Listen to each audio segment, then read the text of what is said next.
अग्रपूजा खंडकाव्य, जो कि पंडित रामबहोरी शुक्ल द्वारा रचित खंडकाव्य है। यह खंडकाव्य इलाहाबाद, आजमगढ़, मथुरा, देहरादून, पिथौरागढ़, चमोली जिलों के लिए निर्धारित खंडकाव्य है। इस वीडियो में हम आपको इस खंडकाव्य के संपूर्ण सर्ग का सारांश साझा करेंगे।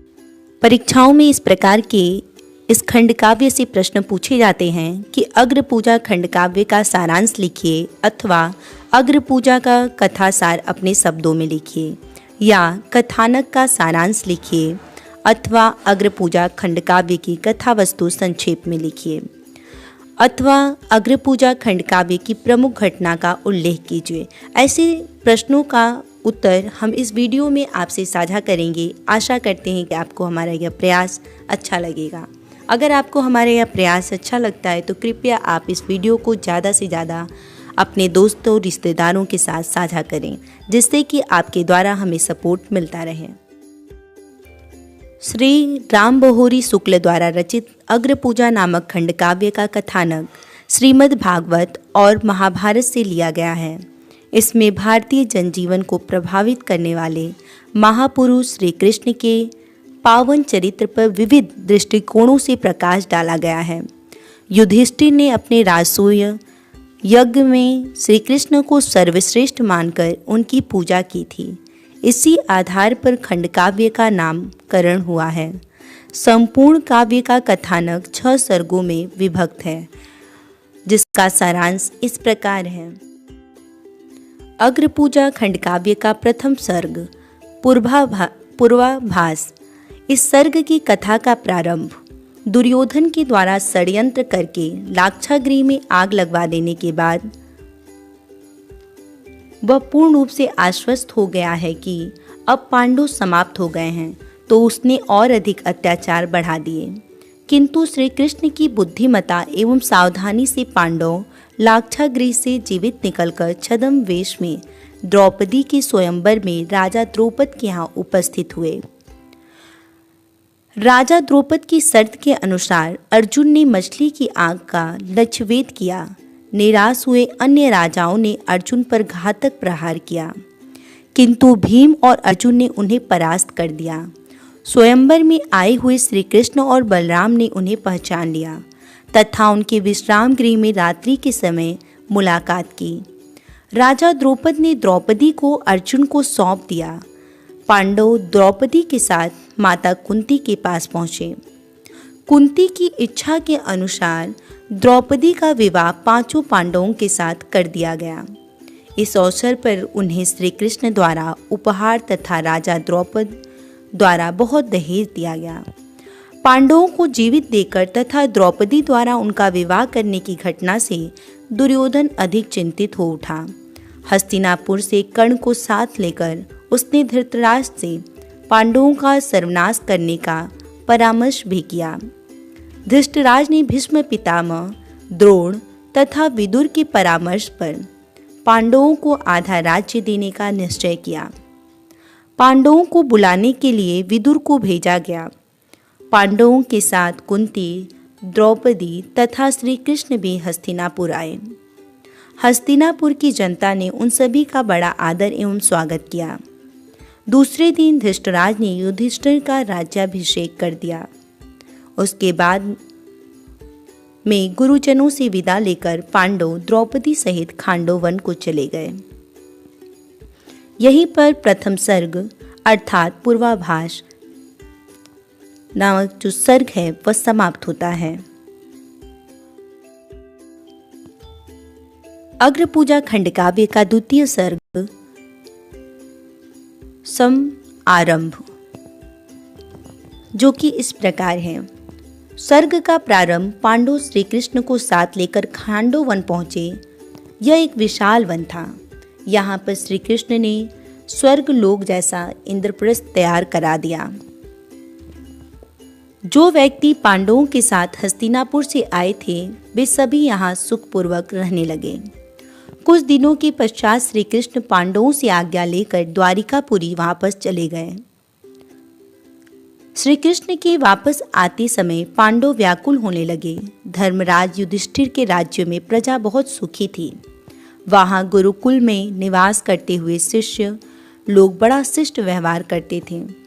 सब व्यक्ति अपने से बड़ों का बड़ा आदर करते थे तथा अपने से छोटों को परम स्नेह करते थे। वहाँ पर किसी भी प्रकार की उद्दंडता के दर्शन नहीं होते थे। युधिष्ठिर के राज्य की कृति सर्वत्र फैली हुई थी।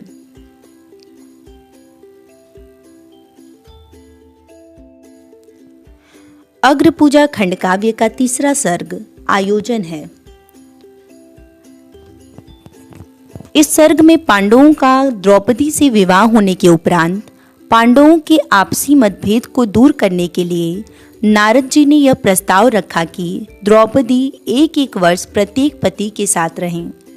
शर्त यह भी थी कि एक वर्ष तक एक पति के साथ रहते हुए यदि दूसरा पति द्रौपदी को देख ले तो उस पति को 12 वर्ष तक वन में रहना पड़ेगा। एक दिन एक चोर ब्राह्मणों की गायों को लेकर चल दिया। ब्राह्मणों ने राजा के द्वार पर जाकर सहायता की प्रार्थना की। अर्जुन शस्त्रागार से शस्त्र लेने के लिए गए। शस्त्रागार में द्रौपदी और युधिष्ठिर को बैठा हुआ देखकर अर्जुन नारद नियम के अनुसार वनवास के लिए चल दिए।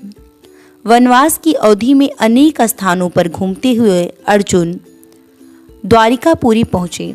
वहाँ पर श्री कृष्ण की बहन सुभद्रा से विवाह करके इंद्रप्रस्थ वापस आ गए। श्री कृष्ण सुभद्रा के लिए बहुत सा दहेज देकर इंद्रप्रस्थ आ गए और बहुत समय तक वहाँ रहे। वहाँ पर अर्जुन और श्री कृष्ण ने अग्नि देव की तृप्ति के लिए खांडवदाह किया। अग्निदेव ने प्रसन्न होकर अर्जुन को 4 श्वेत घोड़े तथा द्रुतगामी कपिध्वज नाम का रथ प्रदान किया। वरुण देव ने अर्जुन को गांडीव धनुष और 2 अक्षय तुरीय दिए। अग्नि देव ने श्री कृष्ण को कौमुदी गदा और सुदर्शन चक्र उपहार में दिया। मैदानों ने अग्नि की लपटों से व्याकुल होकर जीवन रक्षा की मांग की। अर्जुन ने उसे अभय दान देकर बचा लिया। मैदानों ने प्रसन्न होकर धर्मराज युधिष्ठिर के लिए अलौकिक सभा भवन तैयार किया। उसने अर्जुन को शंख तथा भीम को भारी गदा प्रदान की। एक दिन प्रातःकाल पांडवों के पास नारद जी आए तथा युधिष्ठिर से पांडु का यह संदेश कहा कि वह रासूय यज्ञ में, जिससे कि मैं पांडव इंद्रलोक में निवास कर सकूं, युधिष्ठिर ने नारद जी द्वारा संदेश भेजकर श्री कृष्ण को बुला लिया तथा रासूय यज्ञ के लिए परामर्श लिया। श्री कृष्ण ने कहा कि आप सम्राट हुए बिना रासूय यज्ञ नहीं कर सकते।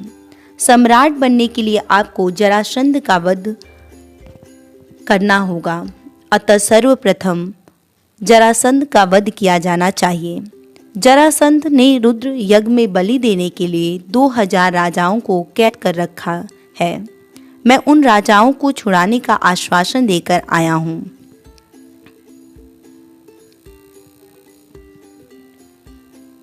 युधिष्ठिर से आज्ञा लेकर भीम अर्जुन को साथ लेकर श्री कृष्ण जरासंध के पास पहुँचे।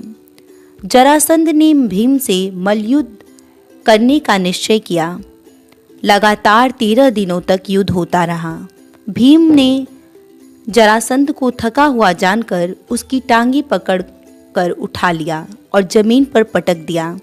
श्री कृष्ण से संकेत प्राप्त करके भीम ने जरासंध की टांगे चीरकर विपरीत दिशा में फेंक दी।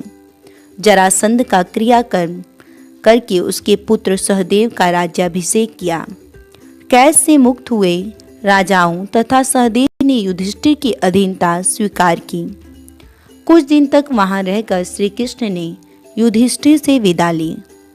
इसके उपरांत युधिष्ठिर ने अपने चारों भाई अर्जुन, भीम, नकुल तथा सहदेव को दिग्विजय के लिए भेजा।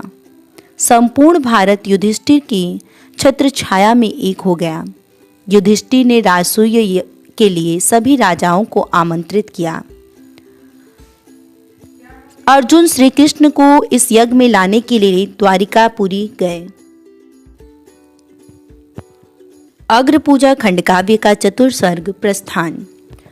बोले पार्थ अकेले में, जाके 100 हाथ तुम्हारी लाज, भव सागर से पार उतारो, पांडव कुल के तुम्ही जहाज। प्रस्तुत काव्य में द्वारिकापुरी में अर्जुन निमंत्रण लेकर पहुंचे तो उन्होंने श्री कृष्ण से एकांत में कहा कि अब पांडव कुल की लाज आपके ही हाथ में है। श्री कृष्ण ने अर्जुन को विदा कर बलराम और उद्धव से कहा कि रासूय यज्ञ में सभी राजा आमंत्रित हैं, अतः कोई भी असाधारण घटना हो सकती है, अतः उन्हें सेना सहित चलना चाहिए। श्री कृष्ण सेना साथ लेकर इंद्रप्रस्थ जा पहुँचे। युधिष्ठिर ने सूचना पाकर उनका स्वागत किया। श्री कृष्ण का सत्कार देखकर शिशुपाल और रुक्मी को ईर्ष्या होने लगी। वो दोनों ही स्वयं को पांडवों से श्रेष्ठ मानने लगे। श्री कृष्ण ने रुक्मी की बहन रुक्मणी को अपनी पटरानी बना लिया था। रुक्मणी का विवाह शिशुपाल से होने वाला था, अतः दोनों ही श्री कृष्ण से ईर्ष्या रखते थे।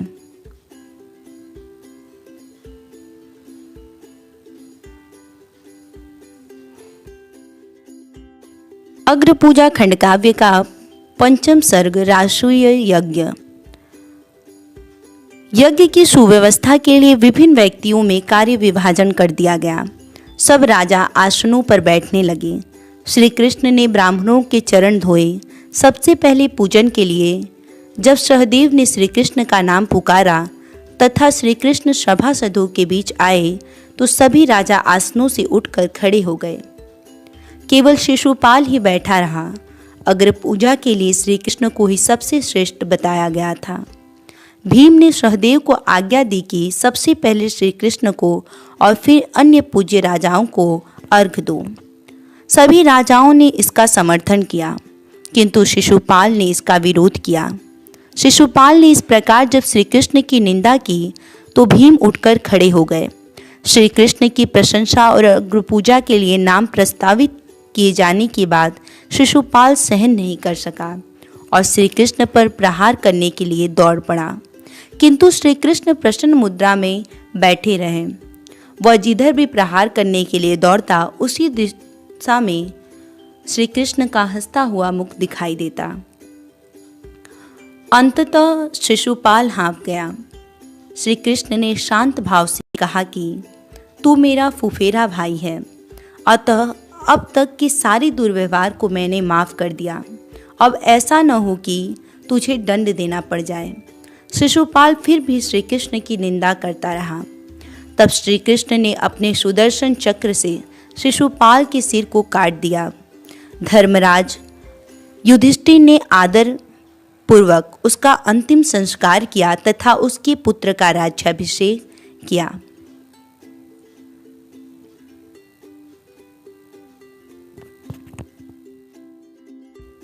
अग्रपूजा खंडकाव्य का अंतिम सर्ग उपसंहार।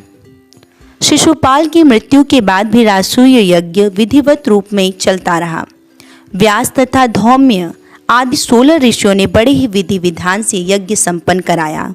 युधिष्ठिर ने दान दक्षिणा देकर सभी ऋषियों का सत्कार किया और सभी राजाओं को आदर सत्कार के साथ संतुष्ट किया। उन्होंने बलराम तथा श्री कृष्ण को धन्यवाद दिया। व्यास आदि ऋषियों ने युधिष्ठिर